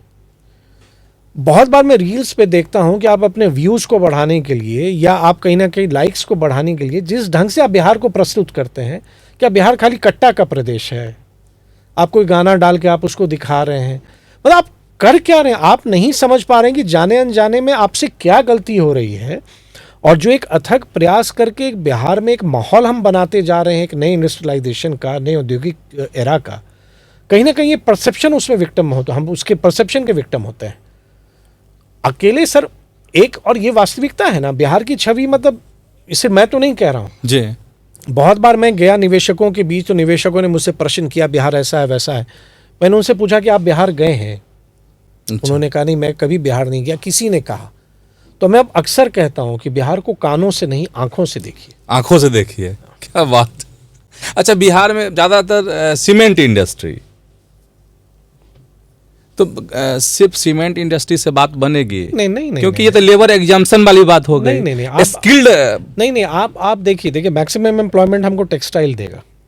जी बिल्कुल। कम निवेश में रोजगार ज़्यादा देता है। और आज बिहार का एक अपने आप से कोर स्ट्रेंथ के तौर पर हम उभर रहे हैं। इतनी ज़्यादा सक्सेस स्टोरीज हैं आज हमारे पास टेक्सटाइल की। पटना के बिहटा से लेके मुजफ्फरपुर से लेके अब आप कहीं भी चले जाएंगे, ना सिर्फ बड़े निवेश बल्कि सरकार की जो उद्यमी योजना वगैरह चलती हैं, चाहे मुख्यमंत्री उद्यमी योजना या लघु उद्यमी योजना या प्रधानमंत्री रोजगार, उनके योजना से भी लाभ लेके लोग गांव स्तर पर भी उद्यम लगा रहे हैं और टेक्सटाइल का कर रहे हैं। तो ये बहुत बड़ा, सिर्फ सीमेंट तो एक उदाहरण हो सकता है, लेकिन हाँ सीमेंट भी आवश्यक है, वो भी आ रहा है। जूसेस, हमारे यहाँ फूड प्रोसेसिंग के यूनिट्स, हम अभी नई पॉलिसी बना रहे हैं जो 2025 की इंडस्ट्रियल पॉलिसी बनेगी, सबसे आकर्षक पॉलिसी रहेगी। और मुझको लगता है पूरे पूर्वी भारत में बिहार की पोजीशनिंग उससे बहुत बेहतर होगी इन्वेस्टमेंट के तौर पर। और ये नहीं भूलिए कि दिसंबर माह में ही बिहार में एक निवेश का सम्मेलन हम लोगों ने किया। 1,81,000 करोड़ के MOU साइन हुए। अब जब मैं ये बोलूँगा तो आप बोलेंगे धरातल पर तो कुछ है नहीं। तो 90,000 को हम लोगों ने क्लियरेंसेस दिए। और देखिए इंडस्ट्री एक दिन में नहीं आती। मैं कुछ प्रयास कर रहा हूँ, वो धीरे धीरे उसके रिजल्ट्स आने वाले समय में आएंगे। आज मैं जो प्रयास कर रहा हूँ, हो सकता है मेरे बाद का जो कोई उद्योग मंत्री रहेंगे, शायद उनके समय में वो ये यूनिट बन के खड़ा होगा। लेकिन आज मुझको लगता है एक माहौल हम लोगों ने बनाया है। बिहार एक डिस्कशन का हिस्सा बन चुका है इन्वेस्टमेंट के तौर पर। अब चाहे वो ड्राई पोर्ट हो या SEZ हमारे आने वाले समय में डेवलप होगा, या गया जी में जो हमारा सबसे बड़ा इंडस्ट्रियल टाउनशिप बन रहा है, या जो हम औद्योगिक क्षेत्र का विस्तार कर रहे हैं, हम भविष्य को सोच के हम अपनी पॉलिसी बना रहे हैं। तो एक मिथ है कि बिहार में निवेश नहीं आता है, बिहार में निवेश आ रहा है। अच्छा, सिंगल विंडो सिस्टम जो है बिहार का, वो बहुत प्रभावी नहीं है, उद्यमियों को बहुत परेशानियों का सामना करना पड़ता है। नहीं, मुझको नहीं लगता है कि देखिए, अगर कोई उदाहरण है, मैं सबको कहूँगा आइए, नियमित उसकी बैठक होती है, आपको कहीं दौड़ना नहीं। तो सिंगल विंडो, अगर बहुत सारे विंडोज़ रहेंगे तो उसका उद्देश्य ही खत्म हो जाएगा जी। तो हमारा सिंगल विंडो काम करता है, और उसी की बदौलत आज हम इतने सारे प्रोजेक्ट्स को स्वीकृति प्रदान कर रहे हैं। बियाडा में जो हम भूमि देते हैं, जो हमारा Bihar industrial area development authority है, हर एक सप्ताह बैठक होती है, हम ज़मीन देते हैं, ज़मीन हम आवंटित करते हैं। कभी कभी प्रोसेस में हो सकता है कुछ डिले हो, लेकिन अप्रूवल्स में हमारे यहाँ नोडल ऑफिसर्स हैं जो खुद मॉनिटर करते हैं, हम लोग देखते रहते हैं। और अभी कल ही एक बड़ा कार्यक्रम हुआ था, उसमें आदरणीय पीयूष गोयल जी ने बिहार के संदर्भ में जो उल्लेख किया कि 1 डिस्ट्रिक्ट 1 प्रोडक्ट के तौर पर बिहार जिस ढंग से आगे बढ़ रहा है, बिहार ने जो अपने सपोर्ट सिस्टम में वो हेल्प कर रहा है, मतलब देखिए हो रहा है, हम उसके बारे में बात नहीं करते, कम बात हो रही है। अच्छा, 2024 तक जो नई इंडस्ट्री को लेकर था कि इनकम टैक्स में एग्जम्पशन, तो वो कहा जा रहा है वो बंद हो गया, अब खत्म हो गया। नहीं, ऐसा इनकम टैक्स एग्जम्पशन नहीं है, वो GST पर रिइंबर्समेंट हम लोग देते हैं जी। और ये हमारी पॉलिसी 2016 का हिस्सा है, वो भी कंटिन्यूड है। और 2016 की पॉलिसी 31 मार्च तक ही थी, उसको अभी हम लोगों ने एक्सटेंड किया है तब तक के लिए जब तक नई पॉलिसी हमारी नहीं आती। तो अब हमारी नई पॉलिसी किसी दिन एक्सपेक्टेड है, हम लोग लगभग तैयार हैं। मंत्री परिषद में हम लोग जाएंगे, एक स्टेक होल्डर्स के साथ मीटिंग करनी है, वो मीटिंग के बाद हम लोग मंत्री परिषद में स्वीकृति के लिए हम लोग जाएंगे, उसमें और बेहतर कंसेशंस हम देंगे, ताकि बिहार अब जिसको हम कहते हैं ना बिहार है तैयार, तो उसके लिए अब हम एक माहौल हमारा बना है और हम दो चीज़ों को एक संकल्प के साथ काम कर रहे हैं। एक ईज़ ऑफ डूइंग बिजनेस, कि व्यापार करना सरल हो, और दूसरा मिनिमम गवर्नमेंट मैक्सिमम गवर्नेंस, जो आदरणीय प्रधानमंत्री जी कहते हैं जी। कि सरकार के कार्यों में, पेचीदगियों में कोई हमारा निवेशक ना उलझे। तो वो हमारा काम है कि उसको सरलता से हम लोग काम करें। अच्छा, SEZ का जिक्र आप कर रहे थे, स्टार्टअप का जिक्र कर रहे थे, तो SEZ को लेकर क्या योजना, स्टार्टअप हब को लेकर क्या योजना? देखिए, एक स्टार्टअप तो एक यूथ के लिए बहुत बड़ा आकर्षण का केंद्र बन रहा है। विगत एक वर्ष में हम लोगों ने 1000 स्टार्टअप्स की संख्या हमारी बढ़ी है, जो इसको दिखाता है कि हमारे यूथ किस ढंग से आकर्षित हो रहे हैं हमारे स्टार्टअप पॉलिसी के तहत। और SEZ क्योंकि नया आया है, बहुत लोग को लगता है कि अरे हो गया, कुछ नहीं हो रहा है। वहाँ पे अभी इंफ्रास्ट्रक्चर हमको डेवलप करना है, उसकी पूरी DPR बन गई है। बिहार में 2 SEZ हमको मिला है, स्पेशल इकोनॉमिक जोन, बक्सर के नवानगर में और चंपारण के कुमारबाग में। पूरी प्लान बन गई है, बहुत जल्दी उसका टेंडर होने वाला है, जिसमें वहाँ के इंफ्रास्ट्रक्चर को हम डेवलप करेंगे। तो आने वाले समय में वो एक बहुत बेहतर रूप से सामने आएगा। और मुझको पूरा विश्वास है कि जो एक माहौल बन रहा है, जो आज बिहार का एडवांटेज है, हमारा पॉपुलेशन, हमारा जो लोकेशनल एडवांटेज है, बिहार खुद बहुत बड़ा मार्केट है, हम नेपाल से बॉर्डर शेयर करते हैं, भूटान क्लोज है, बांग्लादेश क्लोज है। तो एक बहुत सारी नई अपॉर्चुनिटीज़ आने वाले समय में बिहार के लिए उपलब्ध रहेगी। अच्छा, कोई एक ऐसा एग्जाम्पल जो सरकार की जो योजना है, आपके विभाग की जो योजना है, जिससे उनको लाभ मिला हो और आपसे एकाएक मिले हो और आपका भी दिल एकदम बाग बाग हो गया हो? नहीं, बहुत सारे। आप चाहे आपसे हम बड़े निवेश की बात करते हैं, लेकिन देखिए MSME सेक्टर जो है हमारा, जिसको सूक्ष्म लघु मध्यम उद्योग जो हमारा है, वो एक बहुत बड़ा चेंज मेकर है बिहार में। और वो छोटे छोटी इकाइयां हैं जो ग्रामीण स्तर पर स्थापित हो रही हैं। और आज मुझको लगता है कि 2 लाख से भी अधिक, मैं शायद कम ही कह रहा हूँ, 2 लाख से भी अधिक ऐसे एंटरप्राइजेज हैं जो ग्रामीण अंचलों में काम कर रहे हैं। और उनके साथ मैं अभी लगातार जो उद्यमी संवाद में जा रहा हूँ, जब लोगों ने कहा कि ये कैसे उनके जीवन में बदलाव ला रहा है, या ये मैं गया, ये मुझको ये फ़ायदा मिल रहा है, मतलब उसको आपको वो जो संतुष्टि मिलती है ना, आपको सही में लगता है कि जो आप कार्य कर रहे हैं वो कार्य अब ज़मीन पर दिख रहा है।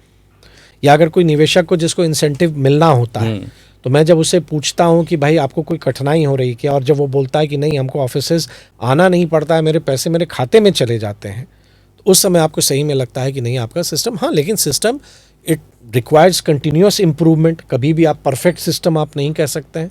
तो लगातार हम लोग उसको पर्सनली भी मॉनिटर करते हैं कि चीज़ें हमारे निवेशकों को, चाहे वो बड़े हों या छोटे, किन्हीं को कोई कठिनाई नहीं हो। अच्छा, ऐसी कोई योजना अपने पाइपलाइन में कि अगर आपके विभाग की जो जिस पर आप काम कर रहे हो, अगर वो आ जाए तो बिहार के उद्योग का चेहरा एकदम बदल जाए?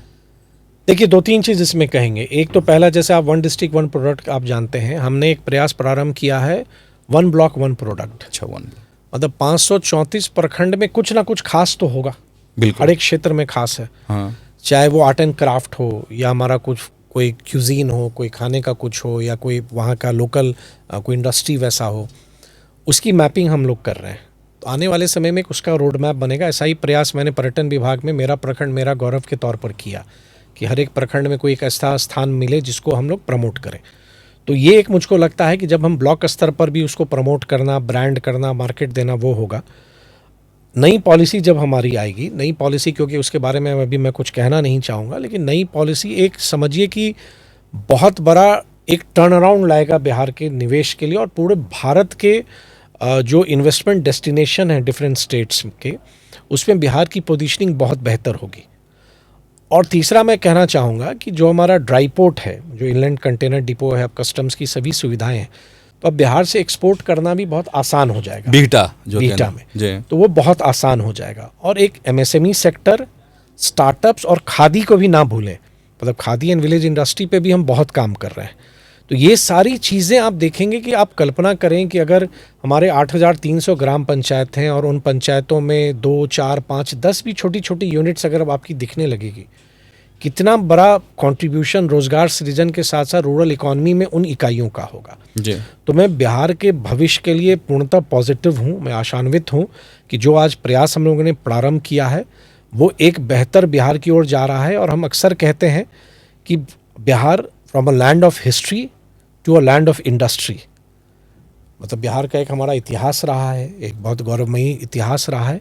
अब हम धीरे धीरे बिहार की चर्चा औद्योगिक क्षेत्र के लिए भी होने लगे, उस दिशा में हम बढ़ रहे हैं। अच्छा, एक मंत्री के तौर पर, चूँकि ये आरोप लगता है बस नीतीश सरकार पर कि अफसरशाही बहुत हावी है, तो कभी ये अपने को इस तरह का? मैं जितने दिन मैं मंत्री रहा, शायद 2005 से 15 के बीच में, और अभी जो विगत 1.5 या 1.5 साल से हूँ, मुझको नहीं लगता है। देखिए, मैं बहुत क्लियर चीज़ें समझता हूँ कि हर एक का रोल डिफाइंड है।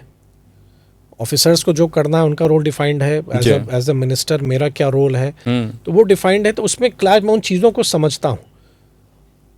डिपार्टमेंट वही करेगा जो रूल्स कहता है। मेरा काम है, I am accountable to people, मैं जनता के लिए उत्तरदायित्व हूँ। मेरा काम है पॉलिसी बनाना, ब्यूरोक्रेसी का काम है उसको एग्जीक्यूट करना। तो ये चीज़ को अगर आप में क्लैरिटी है तो कोई कठिनाई नहीं होगी।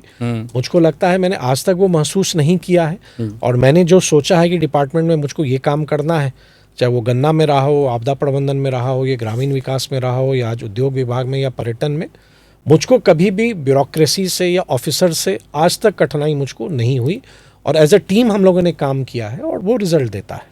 अच्छा, अगर आपको विपक्ष में बैठना पड़े तो आप किन मुद्दों पर सरकार की आलोचना करेंगे? विपक्ष में तो हम लोग थे ही भी नहीं, अगर नहीं, देखिए एक चीज़, देखिए सबसे बड़ी बात है ना, आप जैसे विकास निरंतरता में रहता है जी, मतलब एक कंटिन्यूड प्रोसेस है, ये कंटिन्यूटी में है। कभी भी कोई सिस्टम फुल प्रूफ नहीं होगा, लोकतंत्र है जी। और आप जहां इतने बड़े लोगों के लिए, आप 14 करोड़ पॉपुलेशन के लिए आप काम कर रहे हैं, तो कमी तो हमेशा रहेगी, कमी रहेगी।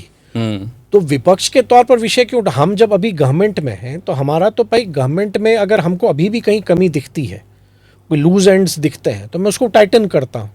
तो मैं थोड़ी इंतज़ार करूँगा कि मैं जिस दिन विपक्ष में बैठूंगा उस दिन मैं करूँगा। अभी भी मुझको अगर कहीं लगता है तो मैं उन विषयों को अपने भी करता हूँ, किसी विभाग के संज्ञान में लाना होता है, या मुख्य सचिव के स्तर पर लाना होता है, या विकास आयुक्त के स्तर पर लाना होता है, तो मैं वो विषय रेस करता हूँ।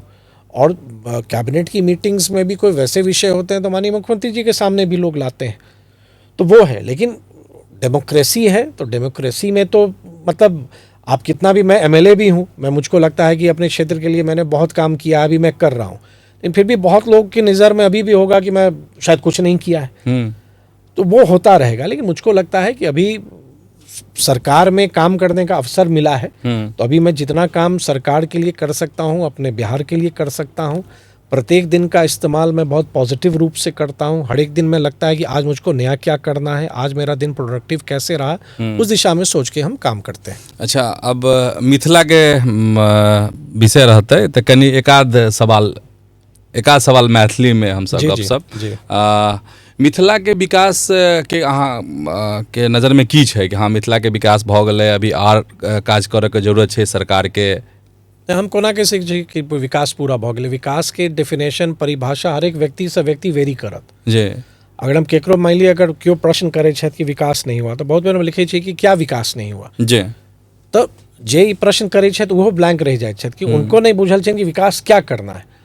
तो ओहि ढंग से अखन बहुत किछु करे के आवश्यकता है। हम तो कहलहुँ ना, अखन तक 20 वर्ष हमरा लागल ओहि ढंग से इंफ्रास्ट्रक्चर बनवै में जी, और अब समय है। बहुत बेर होइ छै ना कि भाई पलायन हो रहा है, रोजगार नहीं है। हम तो इस संकल्प के संगे काज कर रहल छी कि अपन माटी अपन रोजगार, मतलब हम अपॉर्चुनिटीज अतः, अगर सड़क नहीं रहता है, एयरपोर्ट नहीं रहता है, रेल कनेक्टिविटी नहीं रहता है, अहाँ की पॉलिसी बढ़िया नहीं रहा, तो कौन निवेशक आयत एतऽ निवेश करे ला? तो अखनो बहुत काज करे के आवश्यकता है। अगर अपने मिथिला क्षेत्र ले पूछ रहल छी, अखनो बहुत काज, मतलब ई कखनो क्यों नहीं कह सकैए कि we have done our part. हमर सबके अखन ई नैतिक जवाबदेही बनैए कि मिथिला ले कियाकि ओहि क्षेत्र से आबै छी, तो जरूर हम तौर काज करिए और निरंतरता में जतऽ संभव होइए काज करे के प्रयास करै छी। जी। अच्छा, मिथिला राज्य के जे मांग छै, उचित मांग छै या? देखियो, मांग कोनो उचित अनुचित नहीं होइ छै। मांग हरेक के दृष्टि में अगर अहाँ के लागैए तो अहाँ के अपन जस्टिफिकेशन हेतै। मायने राखै छै कि ओकर समय की छै। मतलब हम ही कह दी कि नहीं होना चाहिए, हम ही कह दी कि नहीं होना चाहिए, नहीं, वो फिर अनुचित है, तो सही नहीं हेतै जी। हमरा लगे अखन समय नहीं छै, अखन तो बिहार के बनवे के बाड़ी छै। अखन तो बिहार बाइफर्केशन के बाद संभल रहा है और आई हम बेटर दिशा में हम बढ़ रहा छी। जी जी। तो पहले सब गोटे मिलकर हम सब पहले बिहार के तब बनावी और जखन उस समय एते निर्णय मान लिअ कहने हम और अहाँ अकेला तऽ नहीं लऽ सकै छी, अहाँ मांग राखू, अहाँके अधिकार है, जी तो अहाँ ओहि ढंग से, लेकिन हम ना मांग के कहि रहल छी, मांग गलत है, ना हम मांग कहि रहल छी सही है। हमरा लागी एखन समय ओकर नहीं छै, कियाकि एखन बिहार 25 वर्ष बहुत लंबा समय नहीं होइ छै बाइफर्केशन के बाद, जी झारखंड के क्रिएशन के बाद अखन आब तो बिहार संभल रहल है। जेना हम उल्लेख कलहुँ कि 23,000 करोड़ से आइ 3,17,000 करोड़ के बजट पर हमसे मिलिए है, तो आई डेवलपमेंट के मतलब तो हरेक दिशा में काज भऽ रहल छै, इंक्लूसिव डेवलपमेंट भऽ रहल है, हरेक क्षेत्र ले काज भऽ रहल छै। मिथिलो क्षेत्र ले अगर अहाँ स्पेसिफिक कहबै तो पैघ पैघ प्रोजेक्ट्स आबि रहल है, उद्योगों के पैघ पैघ प्रोजेक्ट्स आबि रहल है। मतलब अहाँ डेवलपमेंट के पैरामीटर पर अगर अपने चेक करबै और कनेक्टिविटी जे ढंग से मिथिला क्षेत्र के बनि रहल है, तो हमरा लागैए कि आबू वाला समय तो मतलब हम बहुत बेर कहै छी कि दरभंगा से पूर्णिया जे पूरा जे एरिया है, जी जे ढंग से ओकर जे भौगोलिक लोकेशन छै, जे जोग्राफिकल लोकेशन छै, और जे ढंग से ओकरा कनेक्टिविटी आब उपलब्ध भऽ रहल है, और आप जे जना गया और गया जी और आमस और दरभंगा के एक्सप्रेस हाईवे से कनेक्शन भऽ रहल है, या नया एक्सप्रेस हाईवे सब आबि रहल है, तो अब तो मतलब आब समय छै ओकर, आब समय छै, आब समय तो चलू सब गोटे मिलकर ओहि ढंग से सकारात्मक सोच के संगे हम सब आगू बढ़ाबी। और जखन उस समय एते जे शीर्ष नेतृत्व ओहि समय रहते जिनका निर्णय लेके छन, हमरा लागे ये लोग निर्णय लेता, लेकिन अखन हमर सबके प्राथमिकता होय के चाही कि हम सब बिहार ले काज करी, और बिहार ले हम काज कर रहल छी तो मिथिलो ले प्रोजेक्ट्स आबि रहल है, मिथिलो ले काज भऽ रहल है। बिल्कुल। अच्छा, एकटा अगर राज्य नहीं बने, चूंकि बहुत बड़ा बात अहाँ बतेलिए कि नहीं अभी पूरे बिहार के लिए काज करऽ के जरूरत मिथिलो है। बिहारे में छै। हाँ, मिथिला भी तो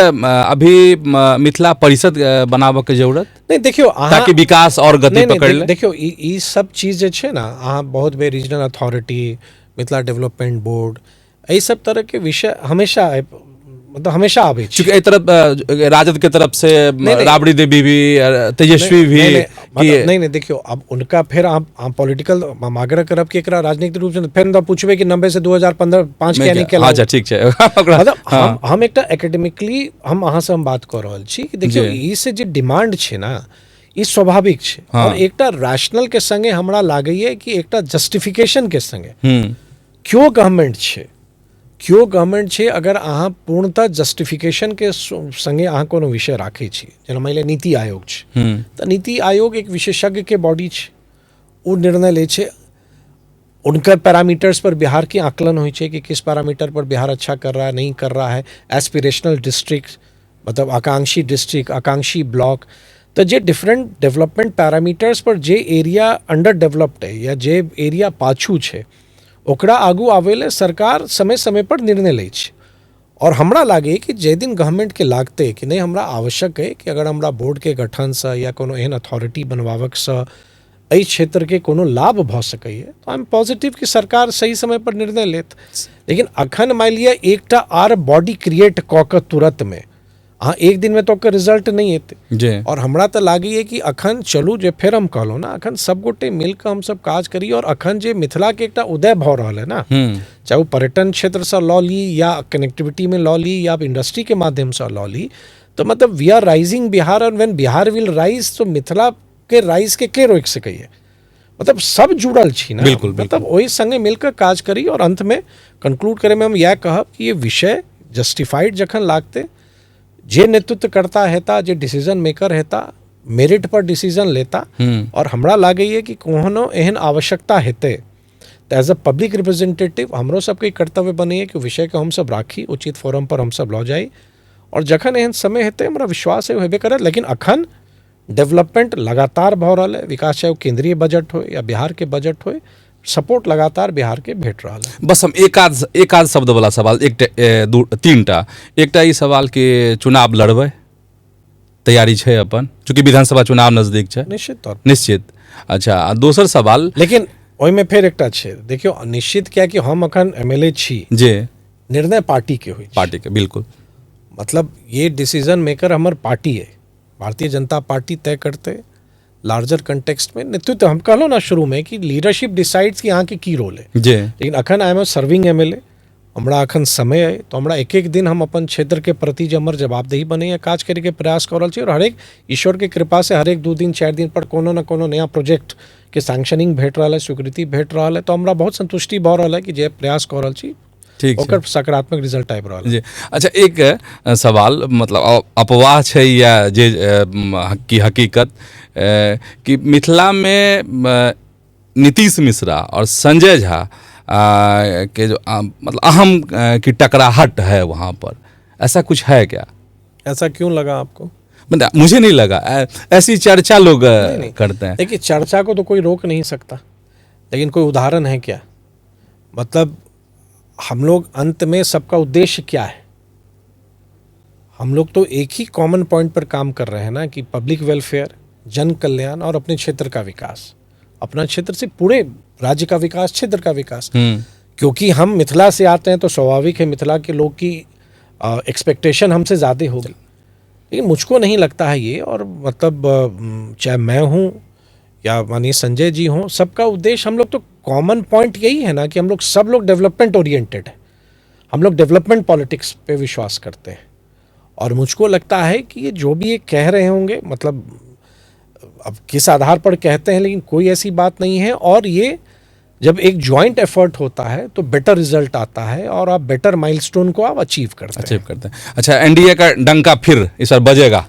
कोई डाउट बिहार में, मिथिला में कोई रीजन नहीं है, मतलब कोई कारण होगा ना। तो मुझको लगता है कि आदरणीय नरेंद्र मोदी जी के नेतृत्व पर और आदरणीय नीतीश कुमार जी के नेतृत्व पर लोगों को भरोसा है, ट्रस्ट है।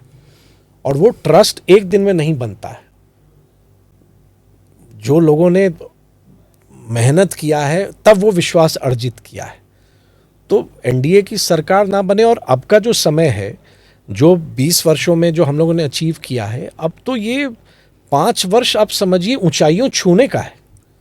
मतलब अब तो बिहार को एक वहां हमको ले जाना है जहां के लिए 20 वर्ष हमने मेहनत की, अब बड़ी उड़ान की तरफ। एकदम कोई कहेगा अरे 20 साल है, भाई 20 साल में आप देखो क्या क्या नहीं हुआ। हाँ। और अब अगर ये 5 साल हमारा है तो उस 20 साल की मेहनत को, उसके परिणाम को एक लॉजिकल एंड तक हम ले जा पाएंगे। बिल्कुल। चलिए, बहुत बहुत धन्यवाद आपको कि आपने अपना कीमती वक्त दिया न्यूज हार्ट के पॉडकास्ट को। तो हमारे साथ थे बिहार सरकार के उद्योग मंत्री नीतीश मिश्रा, और बेबाक जवाब, गंभीर सवाल। तो अगले एपिसोड में फिर किसी खास मेहमान से हम मिलेंगे, ऐसे ही तीखे सवालों के साथ। धन्यवाद, नमस्कार।